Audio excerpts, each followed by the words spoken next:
Imbitan ko po kayo sa teksto na somewhat matagal-tagal na rin nating hindi po napupuntahan, nabubulay.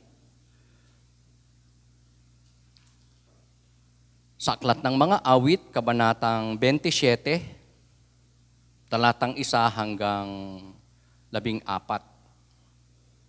Pakiguide na lang po ang ating mga katabi somehow kung sila ay medyo mahirapang hanapin ang passage na to. Aklat ng Mga Awit, Kabanatang 27. Sesegue po tayo sa atin pong linggo-linggo na in series pagtalakay sa Aklat ni Pedro.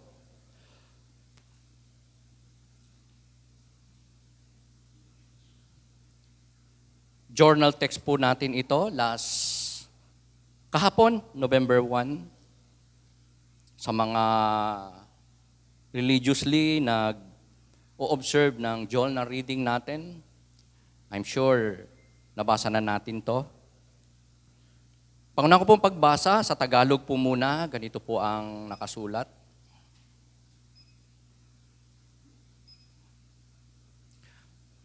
Ang segment title po nito, Panalangin ng Pagpupuri. Si Yahweh ang ilaw ko at kaligtasan, sino pa ba ang aking katatakutan? Si Yahweh ang muog ng aking buhay, sino pa ba ang aking kasisindakan? Kung buhay ko'y pagtangkaan ng taong masasama, sila'y mga kalaban ko at mga kaaway nga, mabubuwal lamang sila at mapapariwara. Kahit isang hukbo ang sa akin pumalibot, hindi pa rin ako sa kanila matatakot. Salakayin man ako ng mga kaaway, magtitiwala pa rin ako sa may kapal. Kaya Yahweh ay isang bagay lang ang aking hiniling, iisa lamang talaga ang aking hangarin, ang tumira sa templo niya habang buhay, upang kagandahan ni Yahweh aking mapagmasdan at dooy humingi sa kanya ng patnubay. Itatago niya ako kapag may kaguluhan. Sa loob ng kanyang templo ako'y iingatan. Sa ibabaw ng batong malaki ako'y ilalagay. Matatalo ko ang mga nakapaligid kong kaaway. Sa templo'y sisigaw ng may kagalakan habang mga handog ko'y iniaalay. Aawitan ko si Yahweh at papupurihan. Pakinggan mo ako, Yahweh, sa aking panawagan. Sagutin mo ako at iyong kahabagan. Nang sabihin mo, Yahweh, lumapit ka sa akin, sagot ko'y nariyan na ako at kita'y sasambahin. Huwag ka sanang magagalit sa akin ang iyong lingkod. Huwag mo sanang palayasin. Tinulungan mo ako, Diyos ng aking kaligtasan. Huwag mo po akong iwan at huwag pabayaan.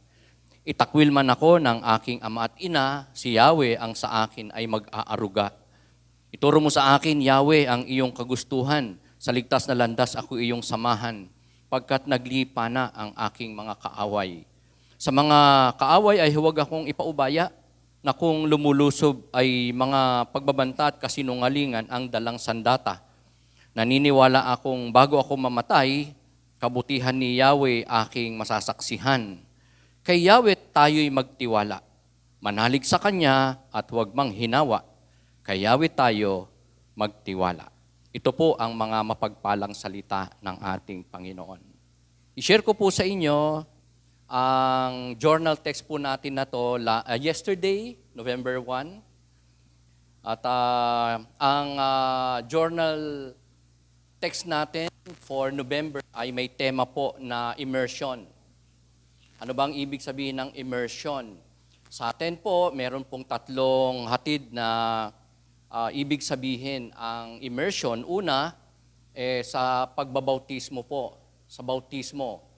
Ang water baptism na ginagawa po natin in obedience sa ordinance ng Panginoon ay by way of immersion. Marami po naniniwala na wisik-wisik o kaya ay punas-punas, pero tayo po'y naniniwala na ang bautismo sa tubig ay immersion, submersion, paglulubog, nilulubog po siya. Just like John the Baptist, noong magbaptize siya sa Jordan River, including the Lord Jesus Christ, ay submersion po yon, immersion po yon. Ang pangalawa po ay ministry. We can immerse sa ministry paglilingkod sa Diyos, sa mga gawain ng Panginoon, sa mga activities, pwede po tayo dyan na mag-immerse, mag-adapt, mag-involve, o magbabad. Ayan. Most of all, mga kapatid, ang immersion ay masasabi din natin na pagbababad, pagiging soak, o kaya ay nasa presensya ng Diyos. Immersion, pag-i-immerse sa presence of God. Yan po yung pinili ko, mga kapatid, na ibig sabihin ng theme ng ating journal text for the month of November, which is immersion. According sa ating passage, sa buhay po kasi ni David, yan po ang kanyang ginawa. Nag-immerse po siya, even if meron po siya mga difficulties, patuloy po siyang nag-i-immerse, bababad, naglalagi. Saan? Sa presensya, kalooban, gawain, o kung saan naroon ang presensya o kalooban ng Panginoon. So the topic that I will be sharing with you today ay pinamagatan ko po na overcoming fears. Pakisabi nga po natin, fears. Takot, alalahanin, mga pwede nating ma-anticipate na inconveniences, difficulties in life na somehow may pagkakataong parang sinasagilahan tayo ng takot, naiisip pa lang, hindi pa naman dumarating, wala naman siya, pero nakakaramdam po tayo ng takot. Paano ba natin yan ma-overcome? By the way, plural po yung pagkakasabi ko ng fears dahil iba't iba po ang klase ng takot. So in this passage na binuksan po natin today, sa Book of Psalms 27, si David po, by context, ay may hindi po magandang kalalagayan.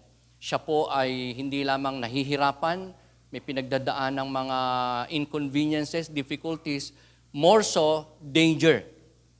Ang buhay niya na nanganganib dahil marami pong tao ang sa kanya ay hindi lamang po naninira, kundi most of all, nag-aadhika na siya po ay mapatay. Pinapangarap na siya po ay mapatay. Yan po ay sa pangunguna ng king ng Israel, si King Saul, kasama ang maraming mga tauhan niya at mga mamamayan, halos buong bansa, ay after kay David na at this time ay hindi pa po anointed king, at ang layunin ay siya po ay maipapatay. So sa kabila po ng napaka-peligrosong sitwasyon na to ni David, siya po ay nakita natin, as we have read a while ago, na si David ay meron pa rin confidence sa Panginoon at siya po ay meron pong malakas na loob. Hindi nawala ang kanyang tapang sa kaaway, lalong-lalo na harapin ang panganib sa kanya pong buhay. So today, I'll be raising with you a question, an interrogative na sasagutin po ng ating passage about fears. So what are the different kinds of fears that we need to overcome in order for us not to be paralyzed in life? Because indeed, ang takot po ay nakakaparalisa. Nakakapagdala sa isang tao para siya ay maging inactive, unproductive. Or yung iba pa nga nag-collapse. Hindi lamang physically, kundi emotionally, mentally, spiritually, nagko-collapse, napaparalyze. So ang una po na klase ng fear na dapat nating ma-overcome, paalala po ng ating Panginoon in our passage, para hindi tayo ma-paralyze o mag-collapse, man din manghina o baka manlamig, ay walang iba kundi ang fear of situations. Takot sa mga circumstances, takot sa mga incidents o events na somewhat hindi pa nangyayari o at the moment nangyayari na, that's like in the life of David. So somehow, kung meron po sa atin ngayon na may pinagdadaan ng mabigat na sitwasyon at nakakaramdam ka ng takot, that's David. And kung hindi mo pa nararamdaman yan, nararanasan yung difficult situation na yan na naiisip pa lang natin, pero we feel na parang darating siya sa atin at may takot tayo dyan, ayan, Yan po ay isang sitwasyon na talagang importante na atin pong ma-overcome. Si David po, as our model today, sa kabila ng kanya pong matinding pinagdadaanan, buhay po nakataya. Sino po ba sa atin dito ngayon ang nanganganibang buhay? Oh, praise God. Diba? Wala. If ever, meron. Si David po ay may ganyan po na situation, pero ang kanya pong ginawa o nagagawa sa panahon na siya po ay may difficulties, nanganganibang buhay, nakatingin pa rin po siya sa Panginoon ng may pananampalataya. Siya po ay hindi po nagpadala sa alalahanin, sa takot, hindi po siya nag-waver, hindi po siya na-distract, hindi po siya nanangan sa sarili niyang kakayanan, kalakasan o ng sinuman o ng anumang sitwasyon ng buhay niya, kundi siya po ay tumingin ng may pananampalataya. Patuloy na tumingin ng may pananampalataya sa Panginoon. At the same time, hindi niya naman tinalikuran, nilimot, binura ang katotohanan meron siyang hindi magandang sitwasyon in life. May mga ganyan pong tao, oo, nanampalataya kay Lord, pinag-pray, talagang ipinasa Diyos ang kanyang mabigat na situation at the moment, pero wala namang ginawa rin naman. Di ba may kasabihan, nasa Diyos ang awa, nasa tao ang gawa, di ba? Yung iba, puro, nasa Diyos ang awa lang. Pray, kinumit kay Lord, tumingin sa Diyos na may pananampalataya, umaasa, pero hindi na nagawa yung kanyang part. Si David, makikita po natin, hindi lang po siya tumingin na may pananampalataya sa Panginoon, kundi inassess niya ang kanyang situation. Hindi niya pinikit ang kanyang mata, kundi pinag-aralan niya kung ano ang dapat niyang gawin in line sa utos, kalooban ng Panginoon sa kanyang buhay, in line sa salita ng Panginoon sa kanyang buhay o sitwasyon. So si David po, mga kapatid, ay may grabe pong pinagdadaanan at this point. Mga taong hindi lamang po sa kanya nagpahiwatig o kaya ay nagparamdam ng pagsalungat, kundi direktang deklarasyon na kaaway ka namin at hindi ka dapat mabuhay at eto kami, hindi lang nagbabanta sa iyong buhay o may plano na masama sa iyo, kundi biglaan pa nga, mga kapatid, na from time to time, pag-atake kay David ng kanyang mga kaaway na parang hayop na mabangis na bigla-biglang dumadaluhong na naninila ang mga tao na ito kay David. I just do not know kung meron sa ating pwede magpatotoo ng ganitong karanasan ng mga taong halimbawa ay nagparamdam sa atin ng hindi lamang hinanakit, kundi galit. And after a while, yung parang paramdam na yon ay isinagawa at tayo po ay hindi lang sinalitaan, kundi ginawan talaga ng masama. Sinaktan tayo, even physically, at tayo po'y naapektuhan, hindi lamang na-distract, hindi lamang na-humiliate, kundi talagang tayo po ay parang napagtagumpayan nila.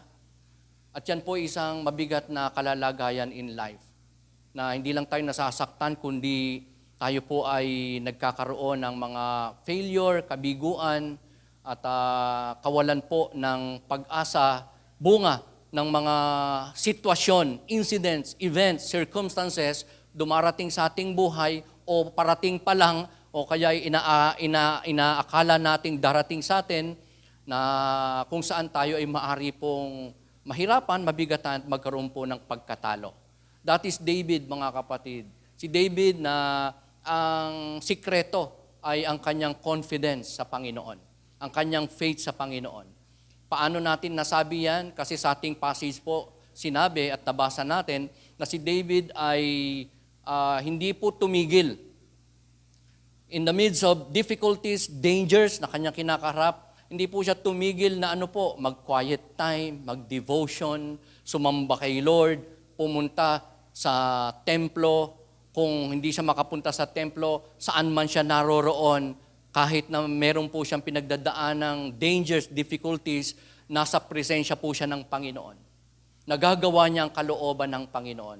Nasusunod niya ang kalooban ng Panginoon. Ito po yung sinasabi ko kanina na immersion na meron si David saan? Sa presensya, kalooban, utos, hindi lamang bahay ng Diyos, templo ng Diyos, kundi kalooban o kautusan ng Panginoon sa kanya pong buhay. He took time to fellowship with the Lord. Nagagawa po ba natin to, mga kapatid? Every day, regularly, consistently, even if meron po tayong mabigat na mga pinagdadaanan in life. Kasi sa mga panahon na yan po, mahirap parang maalala si Lord. Kasi pwede tayong ma-engross sa kaiisip ng solusyon sa ating problema, way out sa atin pong entanglement na hindi po basta-basta, medyo maselan, at kinakailangan talaga nating makahulagpos, makawala, at ma-deliver. So pwede tayong ma-distract.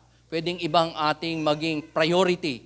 Pero si David po, in the midst of his difficulties, dangers na kinakaharap, ang priority niya ay mag-dwell, mag-immerse, manatili, magbabad sa presensya, kalooban ng atin pong Panginoon. At sa mga gawain niyang ito, mga kapatid, hindi lamang po siya nakakasumpong ng kapayapaan. Hindi lamang niya napiplease ang Panginoon. Seemingly, nakikita niya ng Panginoon ay parang nakangiti, masaya sa kanya, at siya ay sinasamahan. Kundi, yun yung mga panahon na nakakasumpong po si David ng pagpapalang espiritual mula sa Panginoon. Such as directions, such as wisdom, such as mga instrumento para po siya ay maging overcomer ng kanya pong difficult and somewhat dangerous na situation in life. So like David, tayo po ba ay kagaya ni David na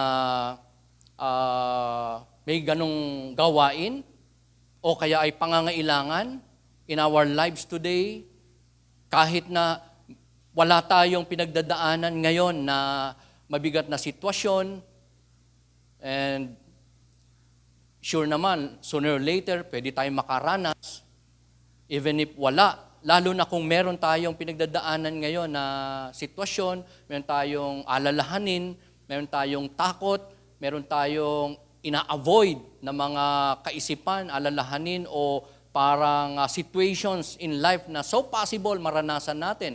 Gaya halimbawa ng bukas makalawa, ano kaya ang buhay pa kaya ako? Mga ganyan pong kaisipan. And somehow baka pwedeng tayo natakot na isang araw o bigla-bigla hindi na tayo magising o kaya ay hindi na natin ma-provide ang pangailangan ng ating pamilya o baka matigil tayo sa pag-aaral, mawala ng trabaho, bumagsak ang negosyo, a lot more na situations, circumstances na somehow sumasagi, dumadaan sa ating isip o baka nag-uumukil-kil sa ating isipan at ang hatid ay hindi lamang pag-aalala kundi takot o kaya ay burden in many area na ito na pwede po at posible maranasan natin sa ating buhay. So like David, tayo ba ay kagaya niya na ang pangangailangan o ang ginagawa ay gaya ng ginagawa ni David na nagbababad siya sa presensya ng Diyos, nananatili siyang nagwo-worship, nagsasubmit, and most of all, sumusunod at tumatalima sa kalooban ng Panginoon. Bakit? Kay David po kasi nakita natin in our passage na ang Diyos sa kanya ay liwanag. Totoo naman na kung hindi liwanag ang Diyos sa kanya, sa madilim niya pong kalagayan, may danger ang kanyang buhay, nanganganib po siyang mamatay. Side by side, ang tumutugis po sa kanya, kaya siya po ay nagtatago, palipat-lipat ng lugar, tumatakas palagi sa dami ng kanya pong iniiwasan, ino-overcome ng mga kaaway na gusto pong sa kanya ay pumatay. Ang Diyos ay liwanag ng buhay. Kaya nga kung may mga parang madidilim tayong sitwasyon in life, kaisipan, we need light. God is light. Isa yan sa kanyang mga title. Isa yan sa mga pagpapalang meron ng Diyos sa buhay ng tao, such as in the life of David, mantin ang buhay ng bawat isa po sa atin. Kalakasang pagmumulan o mismong kalakasan natin ng Diyos Hindi lamang kaliwanagan, kundi kalakasan, lalo na sa panahon na tayo po ay nanghihina. Lahat ng mga medyo nanghihina magsabi ng amen. Walang gustong umamin, na humihina, spiritually, hindi kasi malinaw yung tanong ko, no? Ang hihina, minsan spiritually, minsan physically, di ba? Somehow, yan ay from time to time, pwede pong maranasan ng tao, even so ng mga mananampalatayang kagaya natin. And what we need is strength, kalakasan. Nagmumula sa Diyos, and God Himself ay, it's the same na hindi lang liwanag sa atin, kundi kalakasan po natin. Ang Diyos ay kaligtasan natin. Ang Diyos po ay katagumpayan natin. Yan po ang Diyos sa buhay ni David. In the times na siya po ay may matinding difficulties, lalong-lalo na po, nabibingit sa alanganin na buhay o kamatayan. Kaya nga kay David, at sana sa bawat isa po sa atin, buhay ang salitang ito ng Romans 8:31. At hawak-hawak natin, pinanghahawakan, at sinasandigan, tinatayuan nawa natin ang pangakong ito ng ating Panginoon o kanyang assurance ng pagsama, pagpapala, pag-iingat, provision, victory na kayang ibigay dahil sa kanyang presensya, dahil sa ating pananampalataya sa ating Panginoon na sinabi niya sa kanyang mga anak, sa mga sa kanya'y kumikilala, nagtitiwala, umaasa, such as David, sabi ng Panginoon, sabi ni Apostol Pablo sa Romans 8:31, if God is for us, who can be against us? If God is with you, if God is for you, if you have in the Lord, if you are in the presence of every day of your life, na nagpapailalim, nagpapasakop, nagpapakontrol, nagsasubmit, naglilingkod, tumatalima, ang tibay mo. Di ba? Sino ang pwedeng magtagumpay sa'yo? Ano at sino ang pwedeng gumalaw sa'yo kung ang Diyos ay nasa panig mo? Kung ang Diyos ay napiplease mo? Kung ang Diyos ay in favor sa'yo at malinaw na anak niya kasi nananampalataya ka sa Kanya, more so, tumatalima, at ang pabor niya ay nasa iyo, ang pangako niya ay nasa iyo. So sino ang pwedeng gumalaw sa iyo, magtagumpay sa iyo? Siguro, next to God, makapangyarihan si Satan, di ba? Na ang layunin ay talagang wasakin ang mga nilikha ng Diyos, lalong-lalo na mga anak ng ating Panginoon, ang mga pinili ng ating Panginoon. Pero walang kaya ang diablo o ang anuman o ang sinuman, anumang powers, dominion, authority sa ating Panginoon. Kaya kung ang Diyos ay favorable sa iyo, who can be against you? What can be against you if God is for you? If God is with you? Are you with me, mga kapatid? So yan po yung una na paraan para na dapat nating i-overcome na uri ng takot sa ating buhay para hindi tayo ma-paralyze, mag-collapse, manghina, manlamig. Walang iba kundi yung takot natin sa iba't ibang mga sitwasyon ng buhay. Ang pangalawa po na uri ng fear is the fear of bankruptcy. Ang ibig sabihin po ng bankruptcy ay failure, inability, deficiency, deterioration. Ang pagiging bankrupt ay hindi lamang in the area of finances o sa negosyong bumagsak na at hindi na nag-e-exist, kundi as a whole ay ito ay isang kawalan ng kakayanan, failure, pagkabigo o inability o kaya kakulangan, kahungkagan o kaya ay pagtigil na talaga. Ayan po ang ibig sabihin ng bankruptcy, failure. Si David po, mga kapatid, ay may confidence sa Panginoon. Pero, hindi po yun nanghahulugan na siya po ay wala nang iniintindi in life. That's so possible na sa buhay ng mga Kristiyano talaga nasa Panginoon, malakas ang faith, naglilingkod, talagang nagbababad sa presensya ng Panginoon, you feel Superman. You feel Wonder Woman, na para bang ang lakas-lakas mo, wala kang hindi makakaya, wala kang pwedeng hindi magawa because of the Lord in your life. Pero si David po, mga kapatid, sa kabila na meron po siyang grabing faith and confidence sa Panginoon, hindi pa rin nawala sa kanyang kaisipan, sa kanyang focus, sa kanyang concern, ang kanyang sarili. Na oo, malakas siya in the Lord, pero as human being, meron pa ring limitasyon, kahinaan.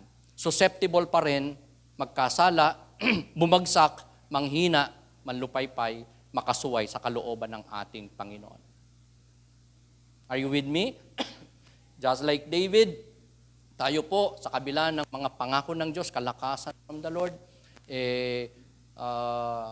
hindi po mawala ang ating concern din o paningin, pananaw sa ating mga sarili na tayo nananatili pa rin naman na limited being, merong weaknesses, meron pong tendency makasuway sa kalooban ng magkasala. Maging mahina, that's David. Si David, a man after God's own heart. Si David po na kabataan pa lang ay hindi lang pinili na ng Diyos, tinawag ng Panginoon, kundi sinamahan na ng Diyos. Biruin mo, kabataan pa lang siya, a teenager pa lang, baka hindi pa nga siya teens, grabe na yung kanya pong lakas. Physically pa lang to, ha? Ang mga mababangis na oso, leon, tigre, ginugutay-gutay lang niya sa pamagitan ng bare hands niya. Kasi pastol siya, na kapag meron pong mabangis na mga oso, lobo, leon, tigre, kaya niya pong pagtagumpayan. Ang mga malalaking hayop, mababangis na hayop, malalakas na hayop na yan, by His own bare hands. Na ang kalakasan, galing po sa Panginoon. At napakarami pang exploits, strength, victories, kakayanan na meron si David, such as, di ba, siya yung humarap at nakatalo sa kinatakutan at hindi po malabanan, nakaaway ng buong Israel, and that is only one person, si Goliath. Amen? So si David po, mga kapatid, ay at the same time, hindi lang may confidence sa Panginoon, kundi meron din siyang focus and emphasis at kamalayan din sa kanyang humanly na pangangailangan, kahinaan na bilang tao at ang solusyon ay walang iba kundi ang kapangyarihan ng Diyos sa kanyang buhay. Yan po ang makikita natin, mga kapatid, na beauty sa isang David. David Camacho Lubay? Okay, ganda ng pangalan, no? Sino pa ba dito mga may pangalan na may meaning? Yan. Ganda. Si David po, mga kapatid.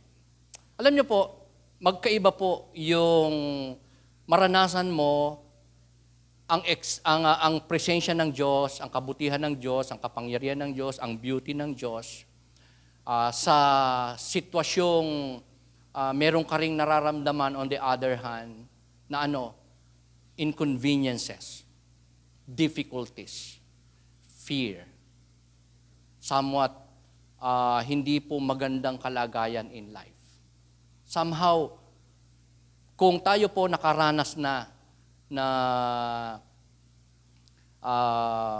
magkaroon po ng mabigat na problema in life, pero aside sa karanasan na yan at the moment mo, hindi nawala. Nandyan din yung confidence mo sa Panginoon. Merong kang sense of God. At alam mo, ramdam na ramdam mo, nakasama mo ang Diyos, hindi ka niya pababayaan. At pagpapalain ka niya. At hindi ka niya iiwanan. Pero andyan din naman yung kalagayan mo na may difficulties, may inconvenience, may takot, merong parang somewhat kalugihan o kaya ay panganib o kaya ay parang kulang o maraming kulang. Ayan, magkaiba po yung dalawa na yon, mga kapatid. Magkaiba yon sa buhay natin. Sense of the Lord, na nasa presensya ka ng Panginoon, nasa gawain ka ng Panginoon, at the same time, merong kaaway. Iba't ibang klase ng kaaway sa buhay, hindi lang tao. Mandin, tukso, ang diablo, ang ating kahinaan, limitasyon, ang ating sinful nature.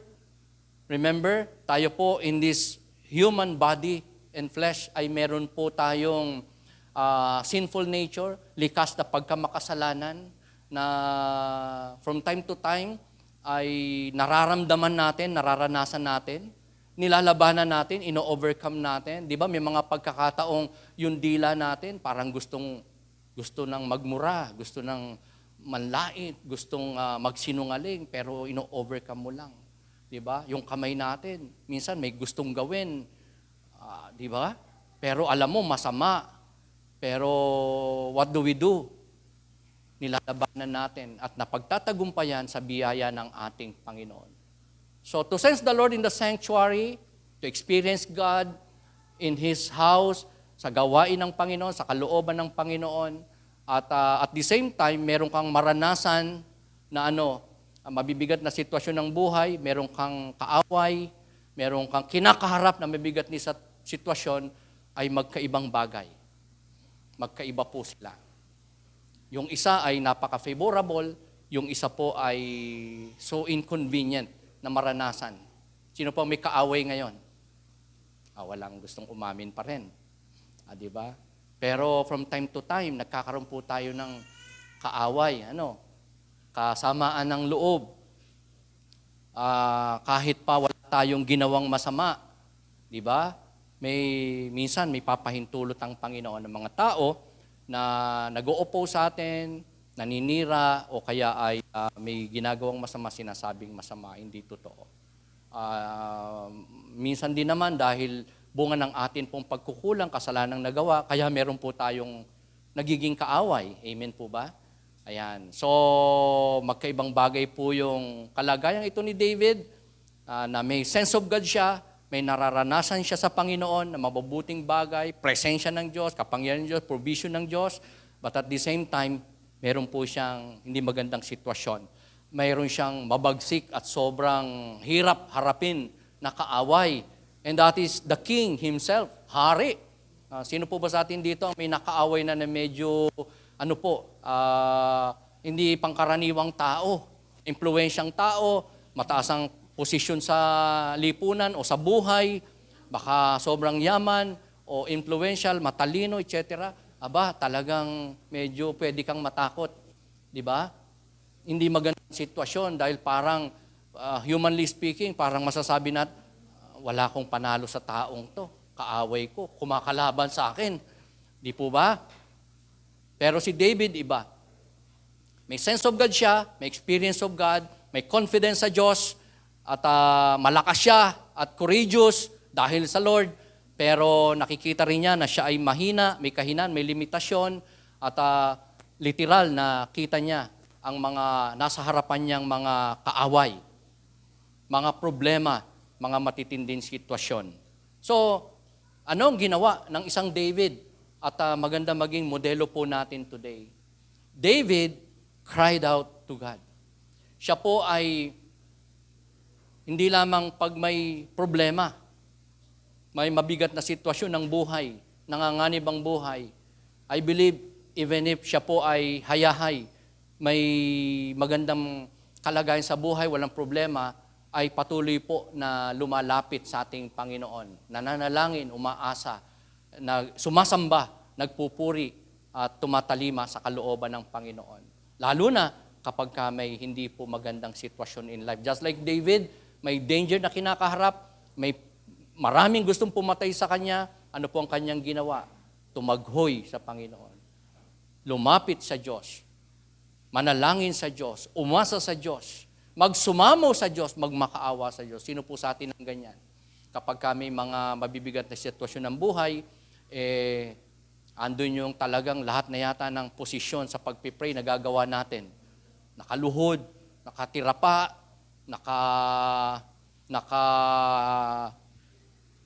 nakasubasob, At maraming mga iba't ibang ginagawa na kapahayagan ng tiwala at paglalagak ng pag-asa sa Panginoon. That's David.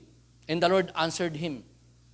Tinutugon po siya ng Panginoon sa kanya pong paglapit. Every time na meron po siyang pangailangan, lalo na napaka-extreme, complicated, at napaka-dangerous na situation in life. Bakit? Hindi lamang po kasi siya ay nag-i-immerse sa presensya ng Diyos. Hindi lamang po dahil siya ay may pananampalataya sa Diyos, kundi at the same time, siya po kasi ay sumusunod sa kalooban ng Panginoon. Kaya sa paningin ng Diyos, wala pong hadlang between God and David. Because po siyang ginagawang masama. Kung siya man ay magkamali sa salita, sa isip, sa gawa, I believe, mga kapatid, na yun ay pinagsisisihan niya, tinatalikdan, dahilan para muli na siya po ay maging kaaya-aya sa harapan ng Diyos. Pure, malinis. Di po ba? Yan ang nakapaglilinis sa tao ng karumihan. Pagkukumpisal, pagsisisi, pagbabalik loob, pananampalataya, higit sa lahat, pagtalima sa kalooban ng ating Panginoon. Sabi nga ng 1 John 1:9, if we confess our sins, God is faithful and just to forgive us and cleanse us from all unrighteousness. So when David cried out to God, tinutugon siya ng Panginoon. Bakit? Siya kasi ay nagsisisi sa kanyang walang makita ang Diyos sa kanyang karumihan. Siya ay malinis, wala siyang ginagawang masama. Kaya ang Diyos, mga kapatid, ipabor sa kanya. May ayuda kay David ang Panginoon. Even if sobrang complicated o parang seemingly imposible ang sitwasyon o ang pangangailangan ni David, the Lord provides for him. Tinutupad ng Diyos ang kanyang salita at pangako sa sino mang sa kanya, sumasampalataya, lalo na tumatalima, nag-aalay ng buhay, lakas, resources, ng puso, buong kaisipan, at ang buhay talagang iniya-align sa kalooban at utos ng Panginoon. Ang Diyos po ay sumasa kanila, ang Diyos po ay sasakanya, sasayo, kung tayo po ay may faith, most of all, matamang pagtalima sa kalooban ng ating Panginoon. At ang pangakong ito ng Panginoon kay Joshua ay mararanasan mo, mararanasan natin. I'm sure nararanasan ito ng lahat ng may pananampalataya kay Lord at patuloy na naglilingkod kay Lord, nagpapalinis kay Lord, pag nagkasala, nagbabalik loob, nagsisisi, tumatalikod sa kasalanan, ang pangakong ito ng Panginoon. Sabi po ni Lord kay Joshua, never will I leave you nor will forsake you. Ito po ay testimonya ng mga tao po, mga kapatid, na sa Diyos ay nanampalataya, naglilingkod, tumatalima, na hindi iniiwanan ng Panginoon. Sabi ng Hebrews 13:5-6, never will I leave you, God said. Never will I forsake you. The Lord is my helper. Yan po ang sabi ng author po ng Hebrews. Yan po ang sabi rin ni Joshua. Yan po ang sabi rin ni David. Sasamahan ako ng Diyos, hindi ako iiwan ng Diyos. Ang Diyos ang aking katuang. Ang Diyos ang aking provider. At ano magagawa ng tao sa akin kaya hindi ako matatakot dahil kasama ko ang Diyos. Hindi ako iiwanan ng Diyos. Ito ang pangako ng Diyos sa sino mang, just like David, mag-i-immerse sa presensya ng Panginoon. Higit sa lahat, tatalima sa kalooban ng ating Panginoon. Sabi sa katabi mo, hindi ka iiwanan ng Diyos. Una, kung meron kang faith sa Kanya, kay Jesus Christ, as your Lord and Savior. Pangalawa, kung tayo po sumusunod sa Kanyang kalooban. Sumusunod sa Kanyang kautusan. Ang pangatlo po, the last but not the least, na uri ng takot na pwede po nating maranasan, ma-anticipate, katakutan, na dapat nating ma-overcome in life, aside from fear of situations, ay walang iba kundi ang fear of tomorrow. Ang takot sa future. Ang takot sa bukas. Ayan. Tomorrow means future. Sa buhay po ni David, may makikita po tayo na from time to time na victories niya sa grace ng Panginoon, sa pamagitan ng himala ng Diyos. Kasi by himself, si David ay isang pastol lang naman, teenager, kabataan, isang ipinangako lang naman na successor ng hari. Pero bunso pa, yan panganay. Marami ring limitasyon. Taong-tao din, gaya po natin, may kahinaan at limitasyon, may hindi kayang gawin in life in his own. Pero sa mga katagumpayan po niya na nararanasan, hindi po yun garantiya. Yung isang katagumpayan niya, one at a time, from time to time, just like in our passage, meron po siyang somewhat fresh na tagumpay, pero hindi po yun nangangahulugan na yung kanyang kaaway ay nasupil na, hindi na babalik o annihilated na o magi-stop na. Remember, ang kaaway niya ay hari kasama ang maraming sundalo. Sa maraming pagkakataon, nalulusutan ni David ang king. Naliligtas po si David sa kamay ng hari. Narong nasusukol na siya pero nakakatakas siya. Nakakaligtas siya. Andun yung sinibat siya ng hari, hindi siya tinamaan. Nakailag siya, nailagan niya. Maraming patibong. So from time to time, nagtatagumpay. But the latest na victory ni David sa king in our passage is no guarantee na yung kaaway niya tapos na, napagtagumpayan na niya, hindi na muling aatake o hindi na muling babalik. So, at the heart and mind ni David, nagtagumpay ako ngayon. Pero pwedeng may fear pa rin. Saan? Mamaya-maya. Sa bukas. Sa future. Naiisip pa rin niya, pwedeng bumalik si Haring Saul. Pwede akong lusubin uli. Pwede uling ako'y atakihin. Pwedeng ako uli ay pagsalikupan. Kasi buhay pa yung king. Nandyan pa mga nagtagumpay lang siya at the moment. Di ba ganyan tayo mga kapatid? Minsan madalas, meron po tayong napagtatagumpayan ng mga pagsubok, lalo na pagtukso, na pagtagumpayan mo ngayon. Pero that one victory is no guarantee na hindi na babalik yung tukso na yan sa iyong buhay.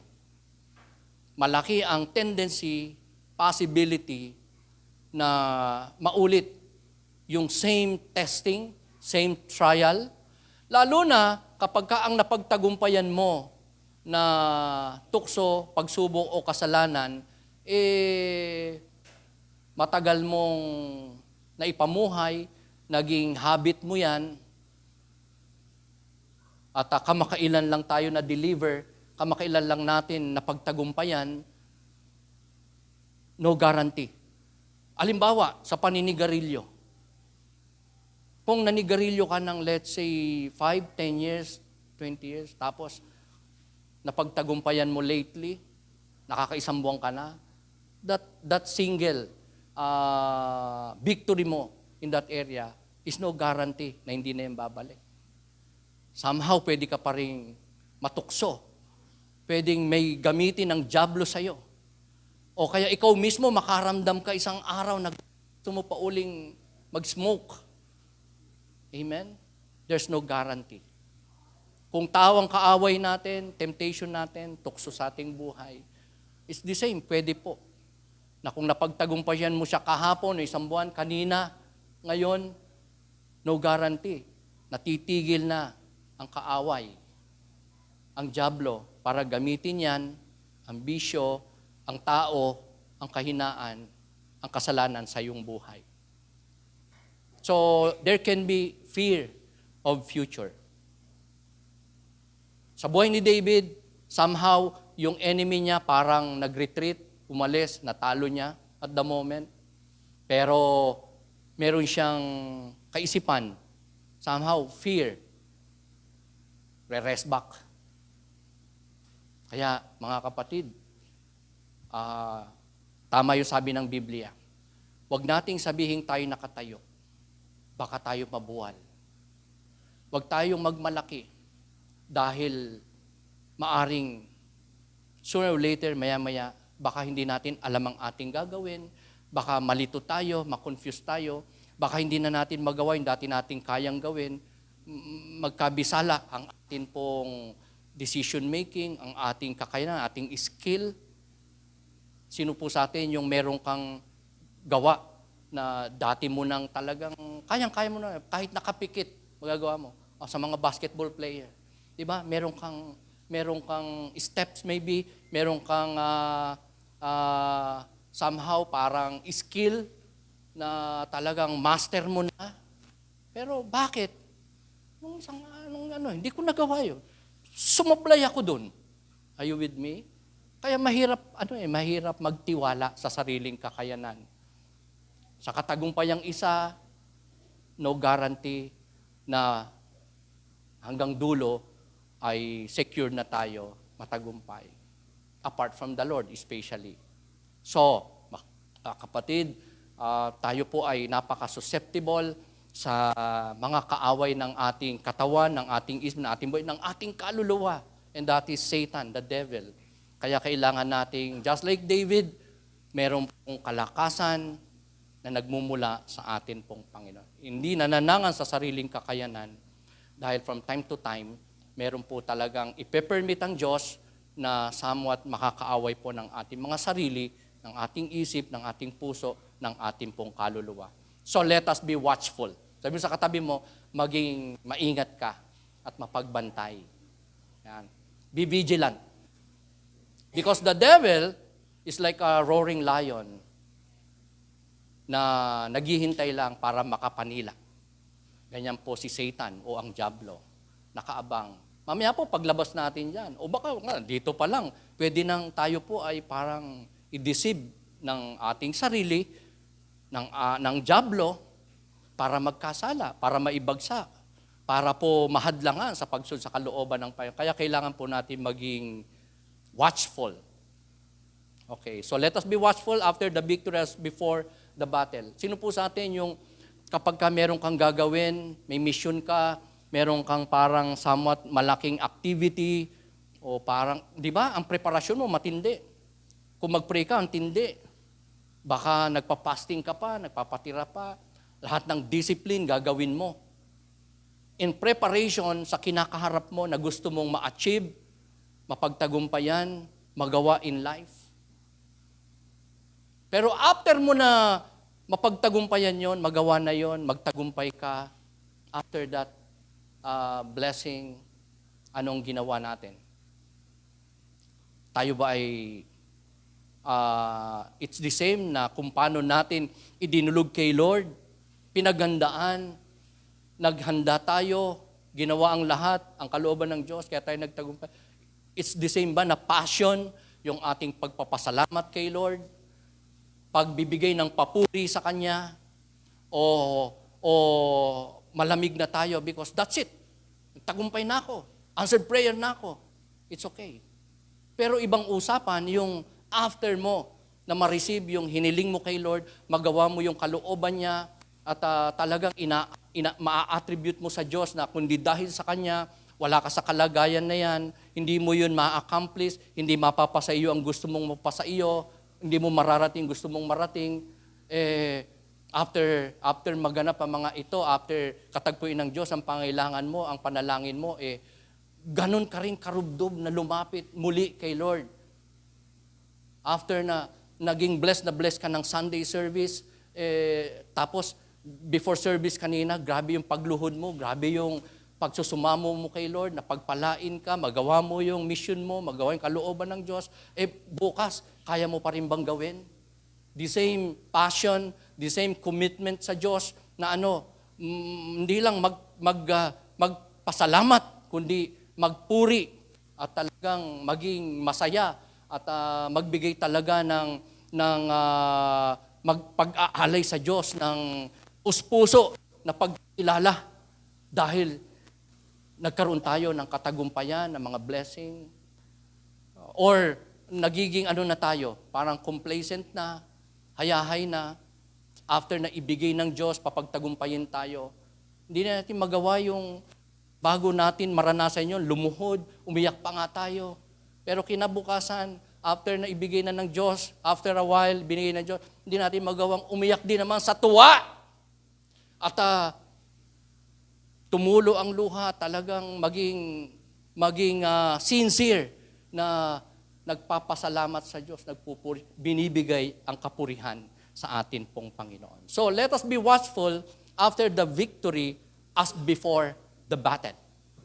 Yan po ang ibig kong sabihin dito. So ask the Lord for guidance, path without traps, victory over enemies. Okay. So, on this topic, mga kapatid, na in acrostic, ay na-share ko po sa inyo. Sino po nakasunod? OF. Hindi po over fellowship. Ayan. Kasi may disadvantage po yung sobrang fellowship. Yung kung ano-ano na lang ang napag-uusapan sa haba ng pagsasama-sama, over. Kaya tuloy, minsan chismis na, no? O kaya nag-aaway na tuloy sa haba. Over na masyado nang nagiging familiar sa isa't isa. Kaya parang wala nang dividing gap. So, OF, nang ibig ko bang sabihin ay overcoming fear. OF. Pakisabi nga po natin, OF. Yan. Ang pagtatagumpay natin sa hindi lang isa, kundi iba't iba na klase po ng takot. Overcoming fears. Pakilagyan mo nga ng S, Sister May. Nalimutan ko ilagay na this is plural, mga kapatid, ang ating topic. Overcoming fear. Okay, so share ko po sa inyo ang pakimove, Sister May. I-share ko po sa inyo ang isang proposition lang. Parang things to do po natin today. Sa kabila po na nakakita tayo ng iba't ibang klase ng fear o takot, pwede rin nating maranasan, nakita natin in the life of David, mga kapatid, na takot sa mga sitwasyon o circumstances. Takot sa failure o bankruptcy. Fear sa future o sa bukas, sa pwedeng mangyari, sa darating. Okay. I propose, mga kapatid, you must Lord and trust Him. Kailangan mo makilala ang Panginoon sa iyong buhay. Kilalanin ng Diyos sa iyong buhay. Si Kristo, ang Diyos nagkatawang tao, Panginoon tagapagligtas ng ating kaluluwa. Kailangan mo siyang makilala, kailangan mo siyang kilalanin, kailangan mo siyang pagtiwalaan.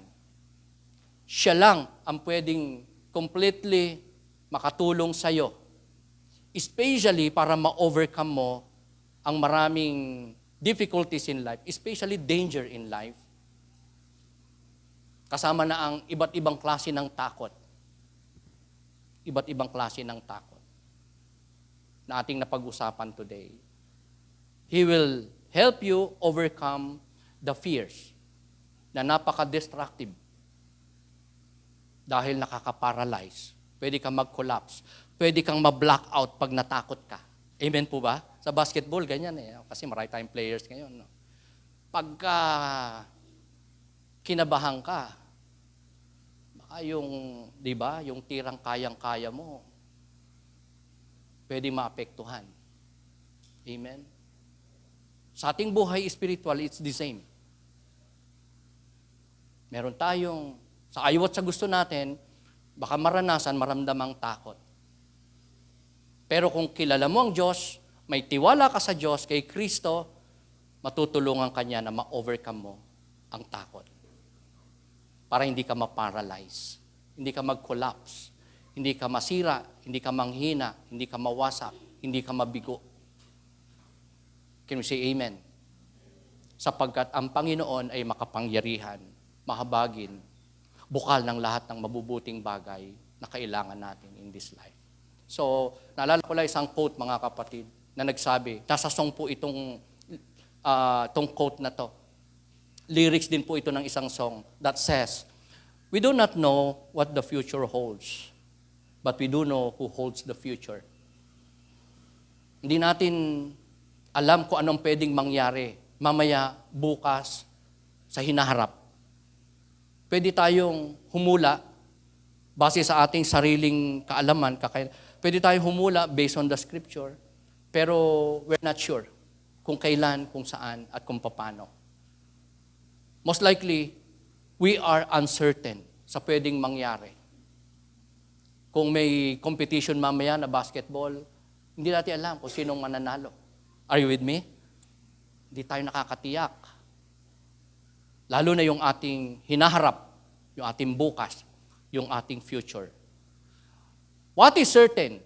Isang pwede nating matiyak, mga kapatid. Yung mamaya, yung bukas, yung future, any circumstances, nandun na ang Diyos, hawak ng Diyos, at nasa sovereign control ng Diyos. Yan ang pwede nating matiyak sa ating buhay. Hindi natin alam, pwede mangyari, pero alam natin kung sino ang may hawak ng mga possibilities, ng mga incidents, ng mga events, ng mga circumstances, ng mga situations, ng mga pwede nating maranasan sa buhay. So, an insight, gusto ko pong i-share sa inyo as I close on this topic, overcoming fears. If Jesus is your Lord and Savior, then your future is your friend, and you have nothing to fear. May that be your confidence sa buhay na ito, na dahil kikilalanin mo si Kristo, kinilala mo siya bilang Pangitagapagligtas, so kahit nararamdaman mo ang takot sa future mo, mamaya, bukas, makalawa, pwede mong angkinin na ang buhay mo, future mo sa Panginoon ay secured, blessed, at dumating man sa buhay mo ang inconveniences, difficulty, even dangers, because God is with you, because you have faith in God, because you obey God, you serve God, because you are obedient to His will, then situation that comes your way will be for your own benefit. Hindi sa ikasisira mo, kahit yan ay pagsubok, tukso, kahirapan, anumang difficulties yan, will turn out to be a blessing in your life. Dahil marami ka diyang matututunan, magiging kalakasan, at mapapapurihan mo ang Diyos sa mga sitwasyon na yan na darating sa iyong buhay. Kaya, there has to be nothing to fear. No need to fear. Amen?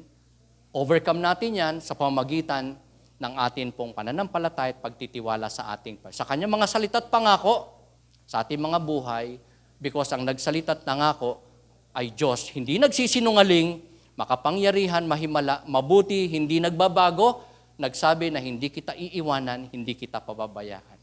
Tutulungan kita hanggang wakas. God said. Can we say amen? Let's rise up. Tayo po ay patuloy pong lumapit sa ating Panginoon ng may pananampalataya, pagpapasalamat, pagpupuri, at pag-aalay ng ating mga sarili sa Diyos na nag-iisang tagapagligtas ng atin pong mga kaluluwa, ang Diyos na mang lumalang, kundi may-ari, pinagmumulan ng lahat ng mabubuting bagay in this world, sa buhay mo, siya lamang ang maari po nating tan, kailanman ay tataboy, hindi makakait ng mabubuting bagay, mga pangangailangan natin in this life, lalong-lalo na po, kaligtasan ng ating kaluluwa. And that God, si Jesus, ating Pangitagapagligtas, na nagsabi, I am the way, the truth, and the life. No one can come to the Father except through me, Jesus said. Jesus said, the Bible said, sino man pinananahan ng anak ay may buhay na walang hanggan. Sino mang hindi nananampalataya at nagtitipid pinananahanan ng bugtong na anak ng Diyos ay walang buhay na walang hanggan. Choose for yourself today whom you will serve. Ang Diyos ba? Sarili mo? Ang tao? Ang sarili mong kagustuhan? Kasiyahan? O ang kalooban ng Panginoon? God Himself saves. He alone is the source of every good things, everything that we need in this life. However, impossible, complicated na sitwasyon, we can trust God. We can put our hope in the living God, an inch away sa ating mga puso't buhay at kaisipan. Diyos na naghihintay sa atin pong paglapit sa Kanya ng may kapakumbabaan, pagsisisi, pananampalataya. Ang Diyos na nangako, bubuksan niya ang Kanyang pintuan para sa atin. At ipagsasama tayo sa Kanyang bosom, time comes, magpasawalang hanggan. Hindi mapapahamak ang kaluluwa sa impyerno because of sin, because of faithlessness, kundi mag-e-enjoy sa buhay na walang hanggan, sa paraiso, sa piling ng Diyos, magpasawalang hanggan. At yan ay sa pamamagitan ng pananampalataya sa bugtong na anak ng Diyos, si Jesucristo, ang ipinangako na Diyos tagapagligtas ng tao. May God bless you. May come to God, we come to God in thanksgiving, in adoration, by faith, sapagkat worthy siya na pagtiwalaan, asahan, kilalanin sa ating mga buhay. Patuloy nating pasalamatan sa glory of God. Palakpakan po natin ating Panginoon. Purihin natin ating Diyos.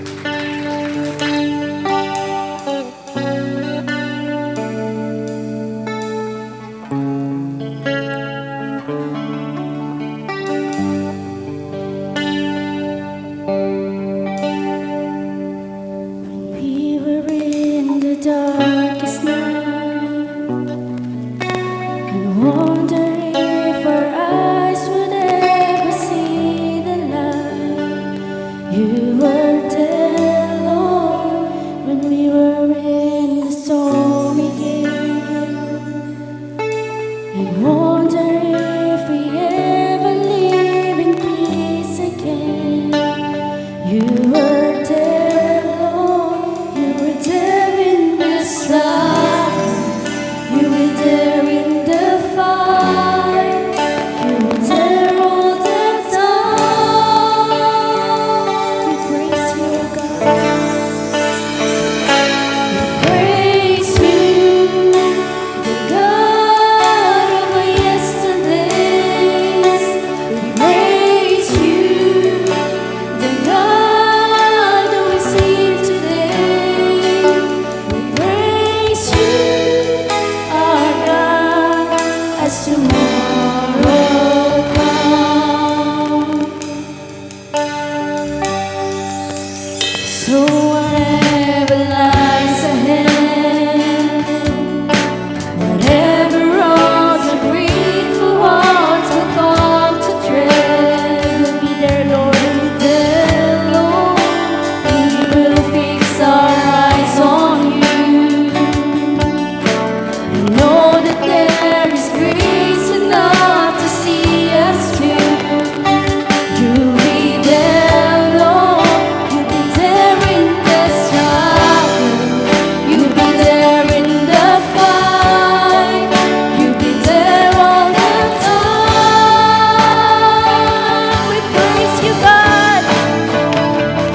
always closer than we know. You're always more involved and in control. We will trust the lights in you.